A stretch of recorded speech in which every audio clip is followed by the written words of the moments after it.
It started in the kitchen, a room that had become a mausoleum for our family's happiness. Laughter used to bounce off the tiled walls, rich and full, but now the only echoes were sharp and metallic, like the sound of knives being drawn. My sister, Vanessa, was a storm cloud condensed into human form, her face a blotchy, furious red, her fists clenched so tight her knuckles were white islands in a sea of rage.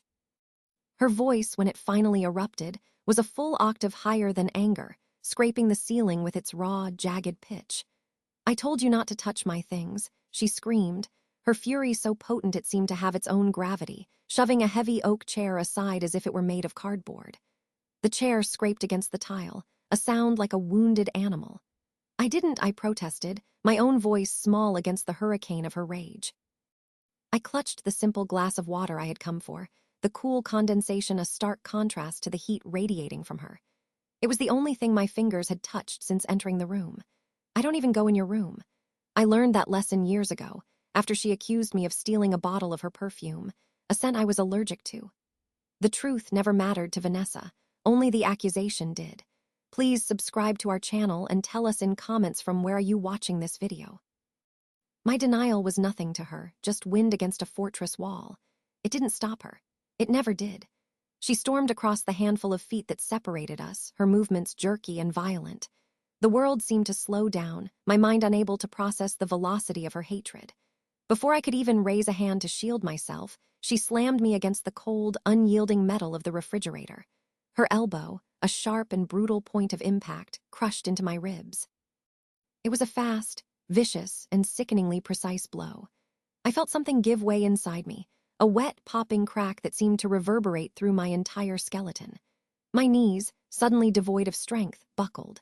The glass of water slipped from my grasp and fell to the floor, shattering with a percussive crash that perfectly echoed the shattering of my own disbelief. 1,000 tiny shards of glass sprayed across the linoleum, glittering like malevolent stars.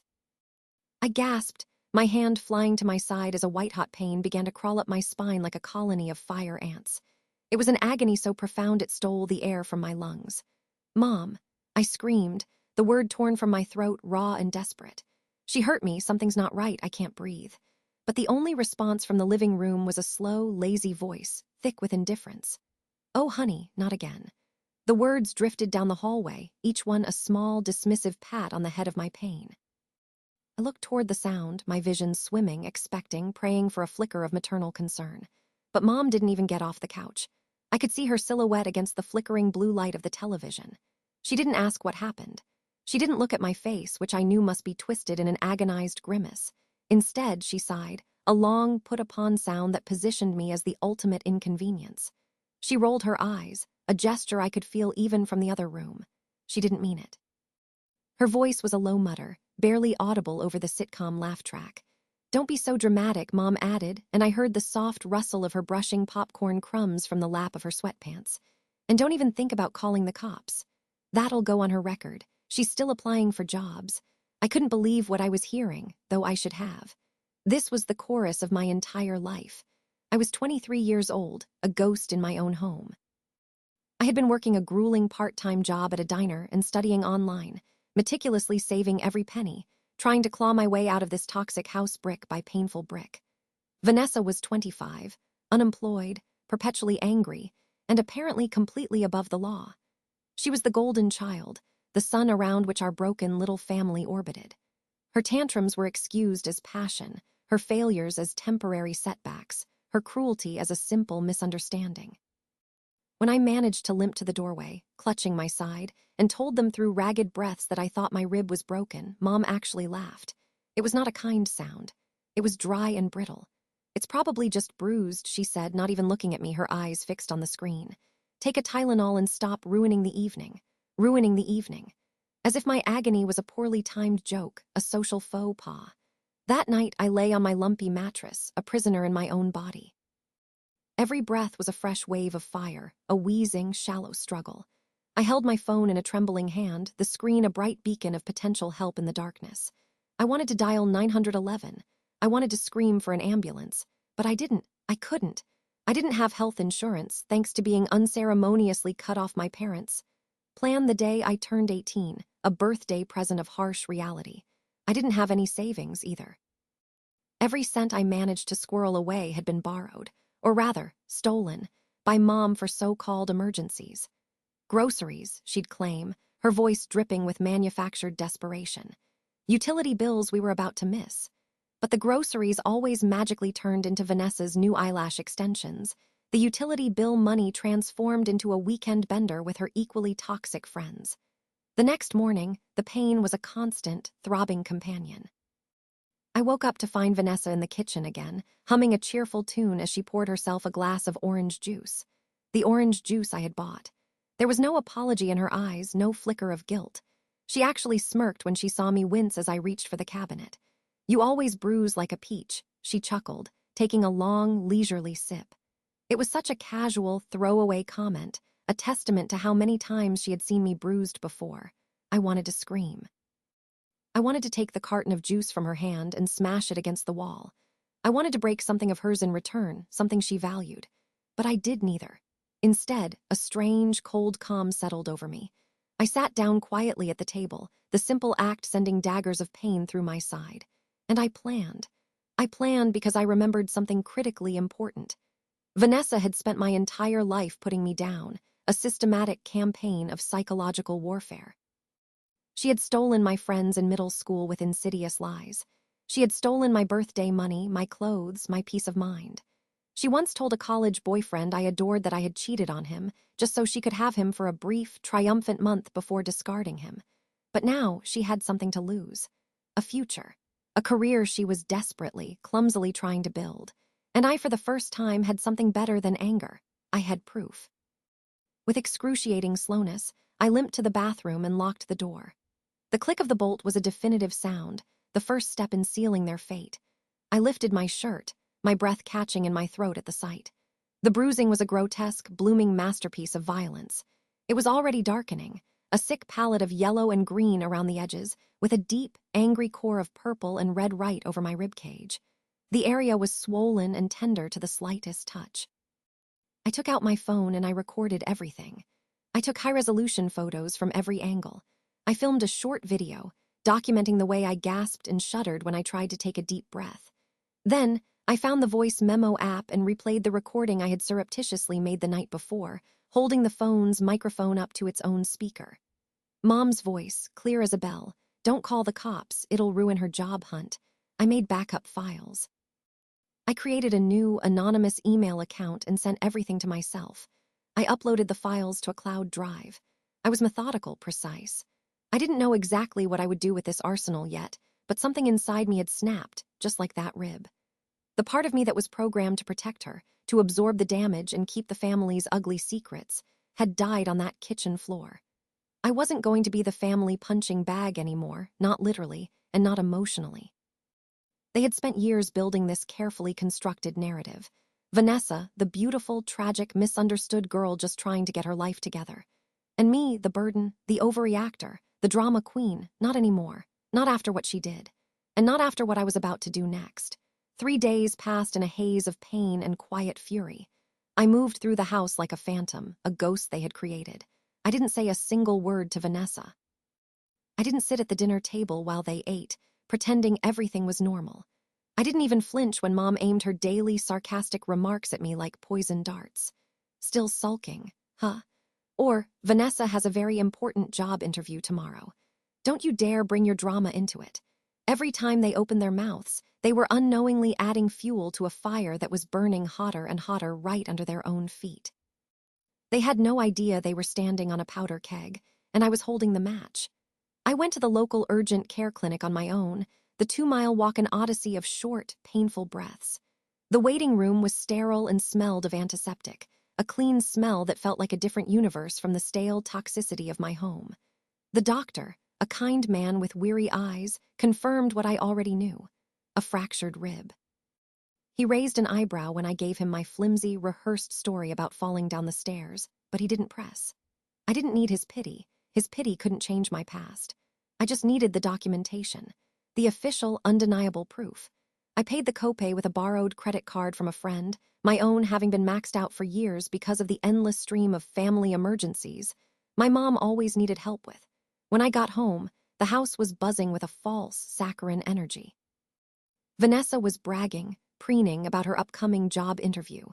It was at a prestigious, well-known publishing company downtown, a place she had dreamed of working. "They're looking for someone fresh, someone authentic," she said, twirling a strand of her perfectly highlighted hair and smiling a wide, vacant smile, as if she hadn't snapped a bone in my body less than a week ago. I watched her, a silent observer from the shadows of the hallway, and I waited. The night before her interview, her arrogance delivered my opportunity on a silver platter. She left her laptop open on the dining room table, her resume glowing on the screen. It was a monument to fabrication. I scanned her listed references. One name jumped out at me, practically vibrating with potential. Ms. Carmichael, her former university professor. The very same professor I knew for a fact she had publicly, viciously cursed out on Twitter 2 years ago for failing her on her final paper, calling her an out-of-touch hag. My heart began to beat a steady, heavy rhythm. I took a picture of the screen, capturing the lie in digital amber. I took a deep, steadying breath, which sent a sharp reminder of pain through my side. Then, I did what the old me never would have dared to do. I picked up my phone, went to the company's website, and found the contact information for their human resources department. I made a phone call and then followed it up with a meticulously crafted email. I didn't lie. I didn't exaggerate. I simply laid out the truth. I told them who I was. I told them what had happened in the kitchen. I attached the photos of my bruised and swollen torso. I attached the audio clip of my mother, her voice a chilling testament to their family values, saying, "Don't call the cops, it'll ruin her job hunt." I attached the scanned copy of the medical report from the urgent care clinic with its official diagnosis, fractured rib, and I ended the email with a simple, devastating question. This is the kind of authentic person you are considering to represent your brand. I didn't hear back right away, but I didn't need to. I knew, with a certainty that settled deep in my bones, that they had gotten the message. The next morning, Vanessa left the house looking like a portrait of corporate success. She wore a new, expensive-looking blazer, probably bought with my diner tips, and my stolen necklace. It was a delicate silver locket our grandmother had left specifically to me in her will, a fact Mom had conveniently ignored, stating that Vanessa should have it because she'll wear it more. Seeing it around her throat was a final, bitter twist of the knife. She returned home by noon. The confident mask had shattered. Her face looked like melting plastic, a Dali-esque sculpture of confusion, hurt, and incandescent fury. She threw her purse across the living room with such force that its contents spilled across the floor. "Someone sabotaged me," she screamed, her voice cracking with disbelief. I stayed silent in the hallway, just outside her line of sight, listening to the beautiful sound of her world crumbling. "They knew about everything," she cried, her voice devolving into sobs as Mom rushed to her side. "They said they received an anonymous file accusing me of assault and fraud, that it came with evidence." Mom was horrified, not by what Vanessa had done, but by the fact that someone had dared to expose it. "Who would do such a thing to you, sweetie?" she asked, rubbing Vanessa's back in a soothing gesture she had never once offered me. Vanessa's wild, tear-filled eyes scanned the room, searching for a culprit. Then they landed on me as I stepped out from the hallway. "You," she hissed, the single word dripping with venom. I tilted my head, offering a small, serene smile. Funny how the truth always comes back around, huh? That night, the house finally erupted in the way I always knew it could. The tension didn't just simmer, it boiled over. Vanessa, in a fit of impotent rage, threw a dinner plate against the wall. Mom screamed at me, calling me a monster, a traitor. I didn't engage. I simply walked to my room, locked the door, and smiled. The dominoes were just starting to fall. The next day, Vanessa received an official email from the publishing house. She was being permanently blacklisted from their hiring list. But it was worse than that. The HR team, citing a zero-tolerance policy for fraudulent applications and concerns over professional ethics, had also contacted her alma mater and submitted a formal complaint about the falsified resume. I knew she had faked her internship hours. She'd bragged about it. And I knew exactly how to prove it, and had included that information in my follow-up correspondence. Meanwhile, I began my own project. I started collecting evidence of a different crime. Every receipt I could find for groceries I had paid for. Every bank transfer showing money moving from my account to my mother's. Every email and text message where Mom had borrowed money from me with promises of paying it back that never materialized. I sent it all to a legal aid nonprofit I found online that specialized in cases of domestic financial abuse. It turns out that family theft is still theft, and financial abuse, they told me, is a whole case in itself. They offered to help me file charges pro bono. I didn't say a word to my family that week. I let them stew in their own toxic brew of anger and blame. I waited until the day I was ready to leave. I packed a single bag. I printed out a fresh copy of the medical report and left it on the kitchen counter, a stark white testament to their violence. With it, I placed an official-looking envelope. They didn't know it yet, but I had spent the last week on the phone with a lawyer. I had taken over the lease on the house. My grandpa, a shrewd and perceptive man, had secretly put the house in a trust under my name years ago, with the trust taking full ownership upon my 21st birthday. It was a backup plan. He never trusted my mother with anything more valuable than excuses. And now, the inheritance he had left me, the one Mom had claimed had mysteriously vanished in a bad investment years ago, had been quietly accumulating interest in that trust. I used it to buy the house out from under them. When they got home and saw the envelope on the counter with my name on the official letterhead of the eviction notice, their faces were a slow-motion cascade of emotions. Confusion, then fury, then a dawning, pale-faced terror. "You can't do this," Mom said, her voice trembling for the first time in years. The unshakable matriarch was finally shaken. "I just did," I replied, my voice even and calm. "Don't worry. I gave you 30 days. Vanessa, reverting to her basest instincts, tried to lunge at me again. But this time I didn't flinch. I didn't even move back. Because this time I had everything I needed. This time I wasn't scared anymore. 30 days passed faster than I expected. For them, it must have felt like an eternity. Vanessa spiraled into a deep, dark place of her own making. She tried applying for other jobs in her field, but word had gotten around. HR departments talk, especially in a tight-knit industry like publishing. Apparently, nobody was eager to hire a candidate associated with assault allegations, falsified references, and a maternal cover-up. Every time she opened her email and found another polite, form-letter rejection, she would scream, cry, and threaten to sue me for defamation. But she never did, because deep down, she knew every last word of it was true. Mom and Dad tried guilt first. It started with the silent treatment, which was frankly a blessing. Then came the gaslighting, a tactic they had honed to a fine art over the years. "You've always been so dramatic. She didn't mean to hurt you, you know how she gets. She just snapped, she was going through something." But not once, not a single time, did they say the two words I might have once needed to hear: "We're sorry." Instead, my dad, a man who had been a silent, complicit partner in my abuse for 2 decades, finally spoke up. "This house was never meant to be yours anyway," he muttered, looking at his shoes. To which I smiled, a genuine, bright smile. Funny, the paperwork says otherwise. Vanessa had nowhere to go, no prospects, no future. And yet, instead of being humbled by her spectacular fall from grace, she remained defiantly entitled. The week before the move-out deadline, she stormed into my room, acting as if I owed her a fresh start. "You're ruining everything for me," she snapped, her eyes wild. "You're so obsessed with being the victim you forgot how to be a sister." I stood calmly, packing a box of books. Being your sister has meant bruises, silence, and pretending you're a normal person when you're not. I didn't forget how to be one. I just chose not to be abused for it anymore. Her face contorted in rage. She threw the coffee mug she was holding. It shattered on the wall, inches from my face, spraying hot coffee and ceramic shrapnel everywhere. I didn't flinch. I didn't scream. I calmly picked up my phone and dialed 3 numbers. "Police," I said into the phone, my voice steady. She screamed again, a raw, primal sound of pure panic, but I didn't hear the words. The truth was, this was never just about the fight. This was never just about the broken rib. This was about years. Years of being the backup plan, the afterthought, the one who got blamed when the TV broke, when the phone bill wasn't paid, when money inexplicably went missing from my mother's purse. This was the story of my life, written in invisible ink on my skin and my soul. And for the very first time, I was writing the ending. The cops came.